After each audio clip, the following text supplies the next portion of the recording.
Hi friends, welcome to our channel Sravanthi cooking home. ఈరోజు దోసకాయ పప్పు తయారు చేసుకుందాము. అది ఎలా చేయాలో చూద్దాము.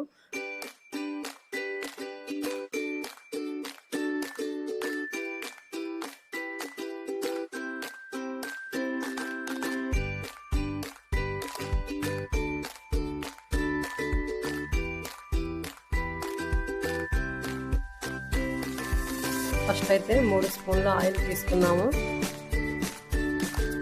3 స్పూన్లు చాలండి, ఎక్కువ అయితే మళ్ళీ ఆయిల్ తినకూడదు ఎక్కువ.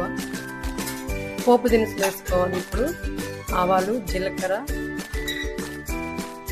వెల్లుల్లిపాయలు వేసుకోవాలి.